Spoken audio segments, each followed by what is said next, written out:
That's not even straight. Whilst I adjust that, somebody cue the music.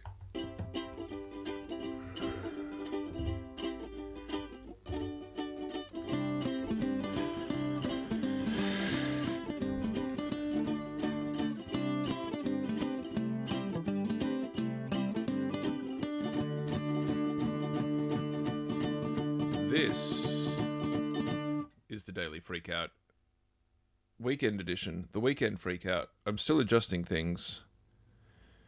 I've gotten a new camera. There it is. I say camera, but I mean phone. I did the stupid thing of getting a new phone. And because of payment plans and things these days, it's fantastic. You can get a payment or get a phone, pay it off over time. That's great. And I felt pretty pleased with myself because I did the thing where I kept a previous phone for a much longer time than the contract payoff. So I went from a iPhone 13 to an iPhone 16. So 3 generations. I assume they do them do they do it every year? Is that 3 years? Maybe it's 4 years. I know they used to do the S model in between, but I stopped giving a rat's ass about that kind of stuff a little while ago. So I'm pretty pleased that I paid off the phone and then waited at least a year before I got the new one. And I was telling a coworker this, and then she humiliated me by saying that she buys her phones off eBay. So, yeah, I'm a sucker for overpaying, I guess. I'm the reason why Apple are doing so well financially. And I'm trying to set things up and adjust things and connect things and get things working again. And I have way too much technology. It's just ridiculous. The amount of technology we have these days. As I was transferring the phone over, I had apps on my phone. And then I asked this coworker, because I work with a bunch of young people, and I asked this coworker how old they were or what year they were born, and I realized that I have apps on my phone that are older or as old as this child. And it just made me feel so it made me feel both old and nostalgic at the same time. And I realized that it's been a very long time since we've had smartphones. Yet I remember, and very glad that I remember, just a pre-smartphone era. I remember at school getting my first phone with the green screen and that played Snake, and that was it. And so I'm very glad that I am now full of technology, obsessed about it, want to buy more of it, and here we go. Anyway, hopefully I can translate that into a successful and enjoyable podcast of some variety for the people. And I realised that one thing I was going to do, was I was going to stream. But I am not streaming, so we're not going to bother with the streaming. This is one of those podcasts that hopefully no one ever really sees. But we're going to do it, we're going to record it, we're going to get everything to work properly, and then we'll be able to do actually good quality shows at some point in the future. My brain has somewhat skipped any kind of sensible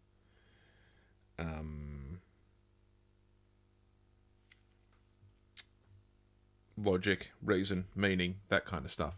And so I can't remember absolute shit about what I was going to talk. And you know what's annoying is the camera's there, but the screen's there. And I just like looking at myself. Oh, look at my teeth. They're all so crooked. You should check out, if you like bushwalking and plant knowledge and somebody with a boundless amounts of energy, you should check out Pepper Steps on the YouTube. Let me see if I can quickly bring up some Pepper Steps in the background.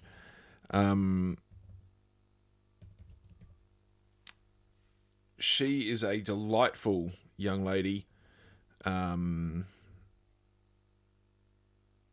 so just over my shoulder, you'll be able to see it. Oh, I didn't want the audio though. No offense, Pepper. She's fantastic. And of course, the mic's in the way. Let's see if I can So this is the thing. We're just readjusting. We're setting. There she is. There's Pepper in the background. Anyway, you should check out Pepper Steps on YouTube if you like hiking and that kind of stuff. I think of her as your own personal, or I would think of her as your own personal Girl Scout, Boy Scout, Scout. I feel like the gender part of Scouts is kind of silly.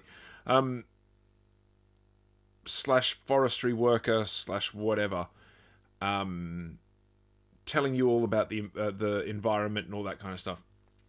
And she's fantastic. So check her out on the YouTube. Anyway, Pepper Steps. The reason I brought that up was that she just recently had to get some teeth work done and she's now missing a tooth down here. And I thought to myself, I wonder if she's going to put the effort in to get it fixed or get a new one put in, or whether she's just going to go, this is my look now. Now, I believe that she's got a slight lisp. This has happened in the last couple of days, so I don't think she's done much. But I feel like she's got a slight lisp going on. And it makes me think about cosmetic beauty and all that kind of stuff. Is anybody that's into Pepper Steps going to really give a rat's ass if she's missing a single tooth down the bottom? Is it really going to be that big a deal? Why do we care about our teeth in that way? Part of the reason why I think this way is because my teeth are nowhere near straight. Like, they're this way, and they're also, I don't have it. You're meant to have an overbite where your top teeth come down over your bottom teeth a little bit. Mine don't. They sit right on top, which means I've slightly got a bigger jaw. Like, my jaw's slightly forward. When I was late teens and stuff, it was looked into the possibility of breaking it, popping it back a little bit, and then resetting it and stuff. And I did actually know someone who had that done.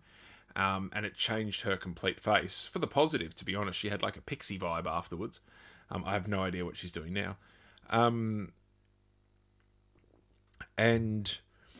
it was looked into and stuff, and the dentist was like, look, it's really not that big a deal. It's not like it's going to stop him from eating or anything like that.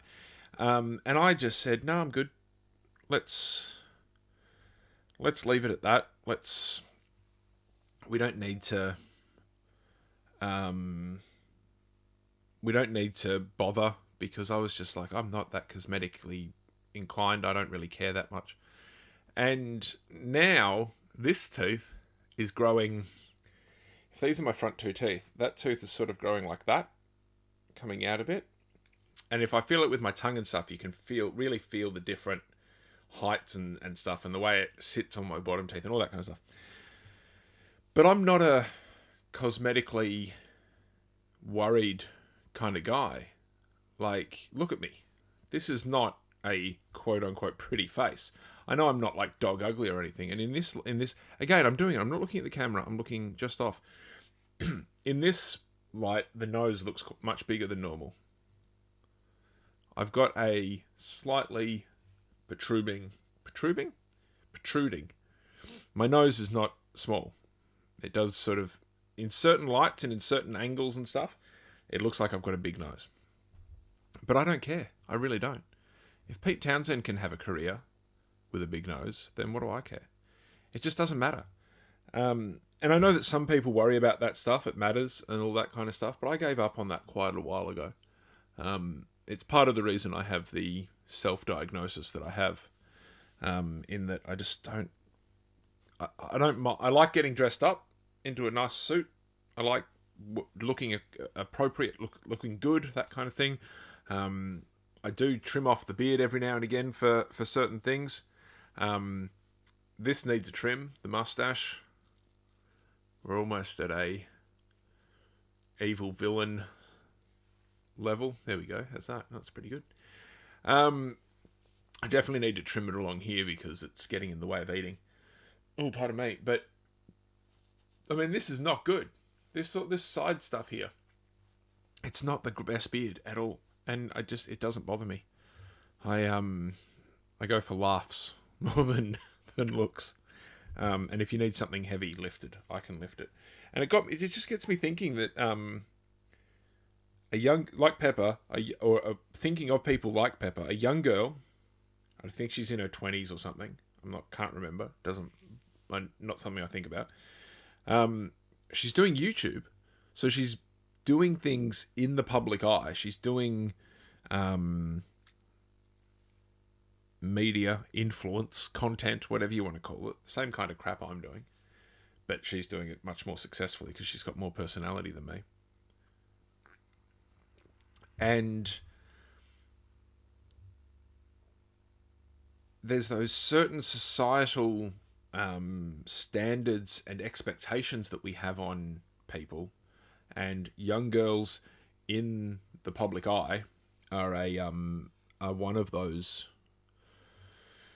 people, that those segment of society that has a big societal expectation on how they need to look and all that kind of shit. And she's aware of the way she looks because she used to do bodybuilding and body sculpting type stuff. You see her do gym workouts and stuff, or when she does certain poses and stuff, you go, that girl knows what she's doing. Like, she's been there. And she looks really tough too, just off topic. Like, when I think of going camping with people, I don't like the idea of having to like carry things for them because they're too weak to make it up the hill and stuff. With Pepper, you feel like, okay, there's not going to be any problems here. She's, tough. Anyway. And where are these expectations? I've just recently, I don't know if you can see this pimple just here. I got a pimple, and I humorously said again to the same co-worker last night, I feel like such a teenager. I've got a pimple again. And I could tell that it wasn't an awkward thing, but I could tell that she sort of thought, oh yeah, fucking pimples, because she gets pimples, because she's a teenager.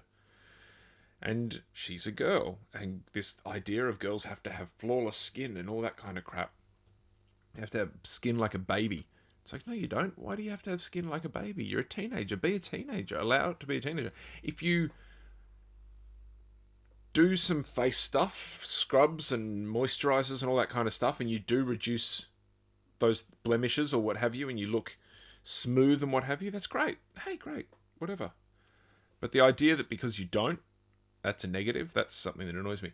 Which then reminds me, a young girlfriend of mine back in the day one time referred to the fact that she hadn't shaved her legs, and she's like, oh, I'm gross.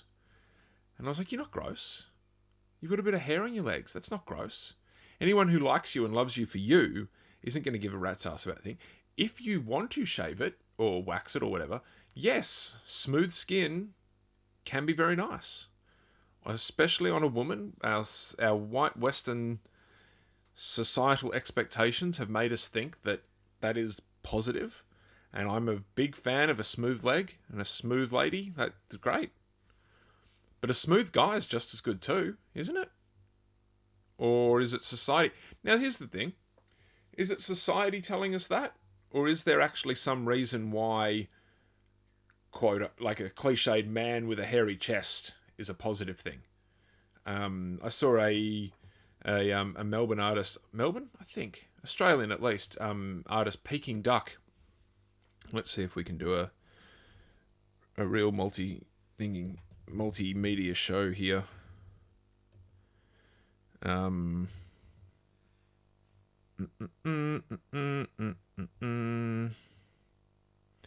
See if I can find a particular.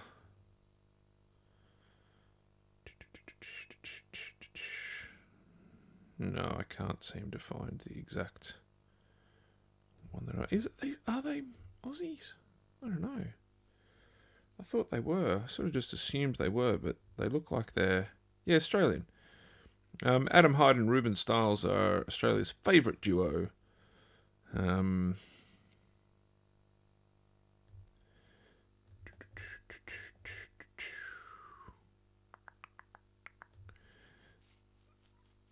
So they did a DJ set, so I've clicked on that and we'll see what that brings us.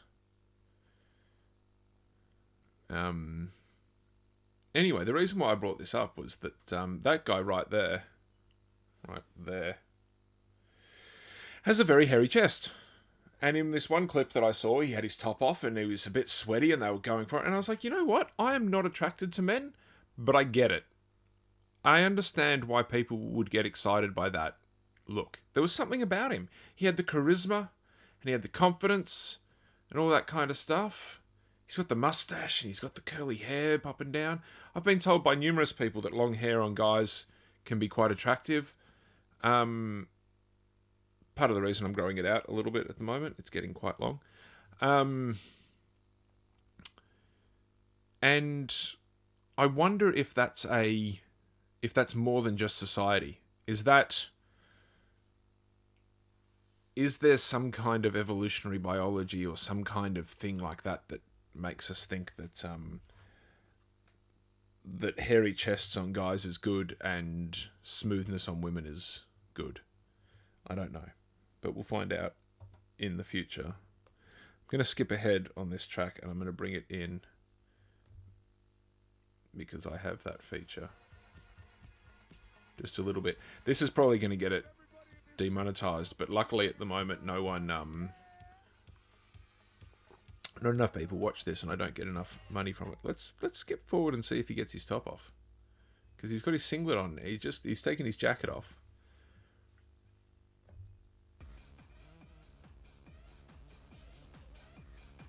Let's see. I need to bring that up, don't I? That TV. That screen needs to go here, up a bit. Cover the mattresses that are also older than my co-workers. No, he's still got his singlet on. Oh, God, get it off, mate. Come on. Yeah, it's an interesting thing. We'll see how it is. We'll see what people think. Because if people think, like and subscribe, of course, but also, if you're watching this at any point where you can add comments, add a comment. What do you reckon? Is it just society telling us that men should be hairy or can be hairy and women should be smooth? Is that society? And are we changing? I believe that we're in a state for humanity at the moment where we are evolving past a lot of our old ideas and theories and things like that. And I think in the future we are going to become a much more androgynous species. Especially when we're more acceptable or accepting of all kinds of people and all kinds of ideas and stuff. It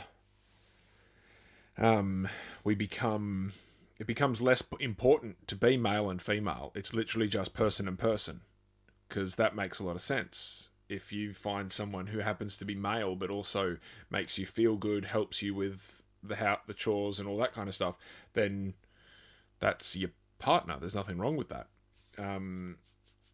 It's interesting to think that we're getting away from the classic, I want a smooth woman and I want a hairy man. Maybe maybe that's something that's not going to be as big of a deal or as interesting or relevant in the future. Anyway, I thought it might be good